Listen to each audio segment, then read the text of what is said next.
Gigil na gigil si Kai na posterize pa ang import ng Kyoto.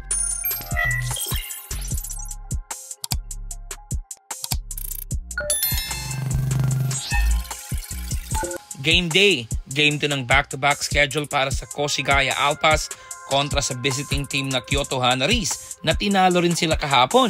Ngayon may pagkakataon ng Koshigaya na ma-split ang home game at makabawi. May konting pagbabago rin sa starting lineup ng Koshigaya Alpas dahil inilagay na agad ni Coach Ansay ang bago nilang player na si Uchiba sa starting 5. Start of opening frame si Matsuyama agad ang pumukol ng unang punto sa game na ito. Pasok ang 3-pointer at sinundan niya ng pag-atake ni Tatang Gibbs sa paint. Quick 5-0 run for the home team. Back-to-back basket din para sa ating batang si Kai Soto. Kai Soto attacking the paint. Mintis ang unang attempt pero naipasok niya sa pangalawang try. Pick to Kai Soto for the end one play. Pinasabay pa ni Kai ang import ng Kyoto.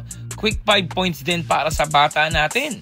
Di kita ng score sa pagsisimula ng game na ito. 21-24 ang score sa pagtatapos niya ng unang period. At meron na agad 8 points si Kai. Sa pagsisimula ng second period, Kaiju and Peak connection ulit. 11 points na ang ginagawa ni Kai sa larong ito at naitala na rin nila ang biggest lead of this game sa basket made ni Matsuyama, 30-23. Pero ito na naman ang pagbulusok ng opensa ng Kyoto led by their import na may 13 points na agad. Naitabla na ng Kyoto ang score sa 4-minute mark ng game. Slow start din for Okada na nagpaula ng 3-pointer sa game 1 kahapon pero nakaisa na siya bago matapos ang first half.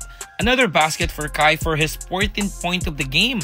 From leading 7 points ay ang Koshigaya na naman ang down 7 sa pagtatapos ng second quarter. 40-47 at sila naman ang maghahabol sa second half. Start of third quarter nagsimula na ang tunay na kalbaryo ng home team. Dito ay mas lalo pang namaga ang kalamangan ng Kyoto Hanaris, doubling it to double-digit lead. Nagsimula na namang uminit ang shooting ng visiting team. May mga possession na pilit talaga ang opensa ng Koshigaya at walang maayos na plays para sa big man nila. Nakapagtala si Kai ng 4 points in this quarter pero 14-point lead ang hahabulin nila sa huling 10 minuto ng laro. Fourth and final quarter, Sasakura for 3-pointer. Pamatay sunog para sa Koshigaya. Agresibo na ang Alphas at naibaba na nga nila ang kalamangan ng Kyoto sa 6 points sa 6-minute mark ng 4th period. 70-76 at napatawag na ng timeout ang coach ng Kyoto. Okada takeover na naman para sa Kyoto. Ang alat na rin ng shooting ng Koshigaya. Hindi na masyadong nagiging involved si Kai sa opensa. Umakyat na sa 14 points ulit ang kalamangan ng Kyoto with 2 minutes remaining and most likely sila na naman ang makakakuha ng panalo sa game 2 ng back-to-back schedule na ito sa home court ng Koshigaya.